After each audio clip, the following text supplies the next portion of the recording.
And let's say like ನಾನು ಇವಾಗ RCB ಮೇಲೆ ಒಂದು ವಿಡಿಯೋ ಮಾಡ್ತೀನಿ ಅಂತ ಇಟ್ಕೊಳ್ಳಿ. RCB ಫ್ಯಾನ್ ಇದ್ದೀನಿ ನಾನು RCB ಬಿಸ್ನೆಸ್ ಮೇಲೆ ವಿಡಿಯೋ ಮಾಡಿದ್ದೀನಿ. ದ್ಯಾಟ್ ಅವ್ರು ಹೇಗೆ ಕಾಂಟೆಂಟ್ ವೈಸ್ ಮಾನಿಟೈಸ್ ಮಾಡ್ತಾ ಇದ್ದಾರೆ, ಅಥವಾ ಅವ್ರು ಹೇಗೆ ಮಾರ್ಕೆಟಿಂಗ್ ಮಾಡ್ತಾ ಇದ್ದಾರೆ, ಅಥವಾ ಈಗ ರೀಸೆಂಟಾಗಿ ಮಾರಾಟ ಆಯಿತು RCB ತಂಡ. ಸೊ ಅದು ಹೇಗೆ ಇದು ಅಂತ ನಾನು ವಿಡಿಯೋ ಮಾಡಿದ್ದೇನೆ.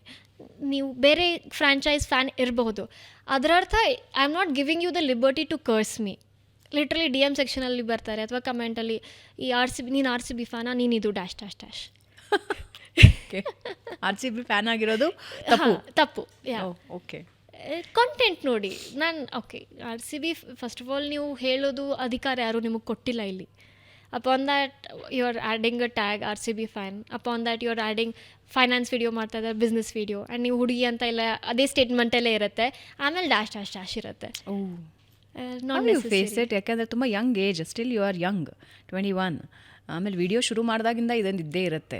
ತುಂಬ ಸ್ವಲ್ಪ ಸಣ್ಣ ಹುಡುಗಿರಾಗಿದ್ದರೆ ಸ್ವಲ್ಪ ಹಿಂದೆ ಮುಂದೆ ನೋಡ್ತಾರೆ.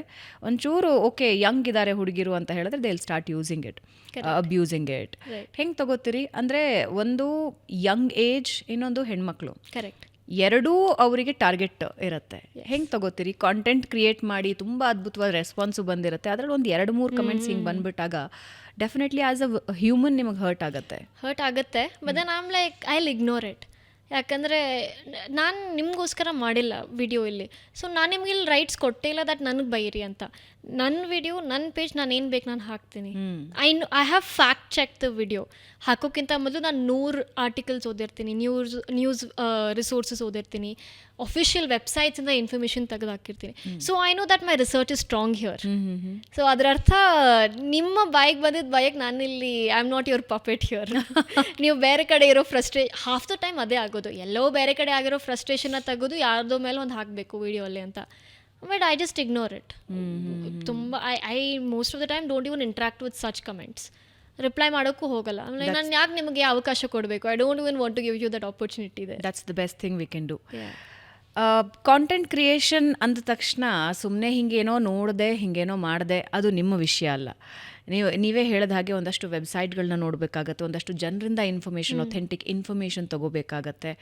ಎಷ್ಟು ಸಮಯ ಬೇಕು ಒಂದು ಕಾಂಟೆಂಟ್ ಕ್ರಿಯೇಟ್ ಮಾಡೋಕ್ಕೆ?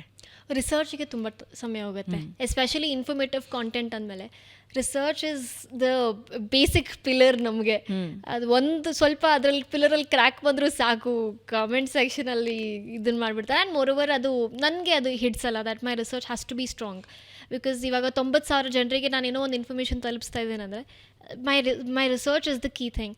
So I fact check 110 times. First source ನಂದು ಯಾವಾಗಲೂ, ಇವಾಗ ಒಂದು ಬ್ರ್ಯಾಂಡ್ ಬಗ್ಗೆ ಮಾತಾಡ್ತೀನಿ ಅಂದರೆ I go through the company website. ಯಾಕಂದರೆ ಅದರಲ್ಲಿ ಎಲ್ಲ ಅಫಿಷಿಯಲ್ ಡೇಟಾ ಇದ್ದೇ ಇರುತ್ತೆ. ಸೊ ಆಲ್ ದ ಕಂಪ್ಲೀಟಾಗಿ A to Z ಎಲ್ಲನೂ ಅದರಲ್ಲಿ ಚೆಕ್ ಮಾಡಿ ನ್ಯೂಸ್ ಆರ್ಟಿಕಲ್ಸ್ನ ನೋಡ್ತೀವಿ. And again when we say news articles, again ಯಾವುದು ರಿಲಯಬಲ್ ನ್ಯೂಸ್ ಪ್ಲಾಟ್ಫಾರ್ಮ್ಸ್ ಇದೆ ಅದ್ರ ಮೂಲಕನೇ. ಬಿಕಾಸ್ ಸಮ್ಟೈಮ್ಸ್ ಪ್ರೈವೇಟ್ ಬ್ಲಾಗಿಂಗ್ ಚಾನಲ್ಸಲ್ಲಿ ಸಹ ಇನ್ಫಾರ್ಮೇಷನ್ ಹಾಕಿರ್ತಾರೆ, but we don't know the source of data over there. And again like ನಾವು ಮಲ್ಟಿಪಲ್ ಪ್ಲಾಟ್ಫಾರ್ಮ್ಸ್, ಲಿಂಕ್ಡ್ಇನಲ್ಲಿ ಕೆಲವೊಂದು ಸರ್ತಿ ಆ ಕಂಪ್ನಿ ರೆಪ್ರೆಸೆಂಟೇಟಿವ್ ಇನ್ಫಾರ್ಮೇಷನ್ ಹಾಕಿರ್ತಾರೆ, ಅಥವಾ ಎಕ್ಸೆಲ್ ಹಾಕಿರ್ತಾರೆ, ಆ್ಯಂಡ್ ಪಾಡ್ಕಾಸ್ಟಲ್ಲಿ ಫೌಂಡರ್ಸ್ ಹೇಳಿರ್ತಾರೆ. So these are all the sources ನಾವು ಯೂಸ್ ಮಾಡೋದು. ಆ್ಯಂಡ್ ಇವಾಗ ಸದ್ಯಕ್ಕೆ AI ಬಂದಮೇಲೆ it has become a little more helpful to us. Information ರಿಸರ್ಚಲ್ಲಿ for example I use Perplexity and Claude in particular. So ಅದರಲ್ಲಿ ನನಗೆ ರಿಸೋರ್ಸಸ್ ಸಮೇತ ನನ್ನ ರಿಸರ್ಚ್ ಬಂದುಬಿಡುತ್ತೆ. ಅದರಿಂದ it helps, it is easier for me.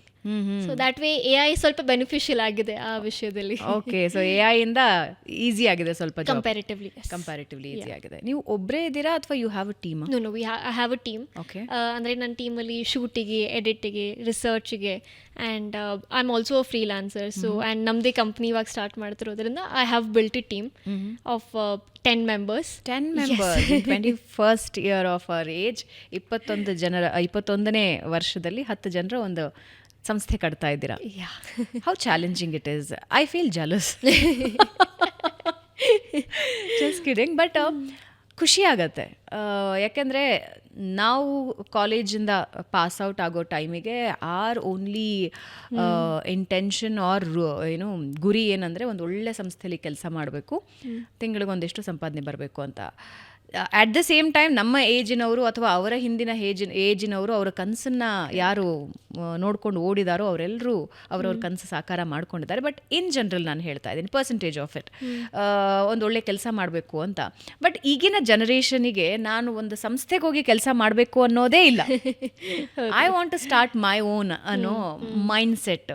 ಯಾಕೆ ಬಂತು ಆ ಮೈಂಡ್ ಸೆಟ್ಟು? ನಾನು ನನ್ನದೇ ಶುರು ಮಾಡಬೇಕು, ನನ್ನ ಸಂಸ್ಥೆನೇ ಶುರು ಮಾಡಬೇಕು ಅಂತ ಹೆಂಗೆ ಬರುತ್ತೆ ಅದು ಥಾಟು? ನಿಮ್ಮ ಫ್ರೆಂಡ್ಸ್ ಜೊತೆನೂ ನೀವು ಮಾತಾಡ್ತಾ ಇರ್ತೀರಾ, ನಿಮ್ಮ ಸೇಮ್ ಜನ್ರೇಷನ್ ಅವ್ರ ಜೊತೆನೂ ನೀವು ಮಾತಾಡ್ತಾ ಇರ್ತೀರಾ. ಹೇಗಿದೆ ನಿಮ್ಮೆಲ್ಲರ thought process, what we call Gen Z? I mean honest ಆಗಿ it's a very mixed opinion in my ಇದನ್ನು. ಯಾಕಂದರೆ ನನ್ನ ಅರ್ಧ ಜನ ಕೆಲಸ ಮಾಡ್ತಾ ಇದ್ದಾರೆ ಇನ್ MNCs and as you said 9 to 5 ಅಲ್ಲಿದ್ದಾರೆ, and half of them want to build something of their own. So I feel ಜಾಸ್ತಿ ಯಾರಿಗೆ ಎಕ್ಸ್ಪೋಜರ್ ಇತ್ತು from a very beginning of how this works, they all want to build something of their own. ನನ್ನ ಇದನ್ನು ಅಷ್ಟೇ. Because ನಾನು notice ಮಾಡ್ದಂಗೆ like ನನ್ನ generation, if I have to say Gen Z, I don't know if I have to say this, but then like ಈ ಥರ ಮಾಡಿ ಈ ಥರ ಮಾಡಬೇಡಿ, taking orders is a little difficult for us. ಹೌದಾ? ಸ್ವಲ್ಪ ಹೌದು. ಬಿಕಾಸ್ ಯಾಕಂದರೆ ನಮಗೆ ಇನ್ಫಾರ್ಮೇಷನ್ ಇವಾಗ ತುಂಬ ಈಸಿಯಾಗಿ ಆಕ್ಸೆಸ್ ಆಗುತ್ತೆ. ಆ್ಯಂಡ್ ದೆನ್ ಎಲ್ಲಿಂದ ನಮಗೆ ಯಾರಿಂದ ಏನು ಮಾತಾಡಬೇಕು ಅನ್ನೋದು ಒಂದು ಬೇಗನೆ ನಮಗೆ ಅದು we have been expose to the world thanks to social media for that way. So ಅದರಿಂದ ದ ಆಕ್ಸೆಸ್ ಟು ಇನ್ಫಾರ್ಮೇಷನ್ ಆಗಿರಲಿ, ರಿಸೋರ್ಸಸ್ ಆಗಿರಲಿ, it's much more easier and convenient. ಅದರಿಂದ when I know that what you are saying or what the XYZ person is saying, ಏನೋ ನನಗೆ ಅದು conflicting ವಿಚಾರ ಅನ್ಸಿದ್ರೆ ನನಗೆ ಅದು ಹಿಡಿಸಲ್ಲ ದಟ್ ನಾನು ಯಾಕೆ ಇದನ್ನು ಮಾಡಬಹುದು ಅಂತ. ಸೊ ಅದರಿಂದ ಐ ಫೀಲ್ ತುಂಬ ಜನ ನಾನು ಸ್ವಂತ ಶುರು ಮಾಡಿಬಿಡ್ತೀನಿ ಅಂತ ಆ ಪಾತಿಗೆ ಹೋಗ್ತಾರೆ. ಆ್ಯಂಡ್ ಅದು ಇವಾಗ ಈಸಿ ಸಹ ಆಗಿದೆ, because everybody right wants to build and everybody is also motivating us. For example government ಕಡೆಯಿಂದ ನಮ್ಗೆ ಪುಷ್ ಸಿಗ್ತಾ ಇದೆ, ಅಥವಾ ಇವಾಗ parents have also become more broad minded that way. Like ನಾನು ನೋಡ್ದಂಗೆ ಅಷ್ಟು ರಿಸ್ಟ್ರಿಕ್ಷನ್ಸ್ ಬರಲ್ಲ when it comes to okay ಏನೋ ಸ್ವಂತ ಮಾಡ್ತಿದ್ದೆ ಆಯ್ತು ಗಿವ್ ಇಟ್ ಅ ಟ್ರೈ.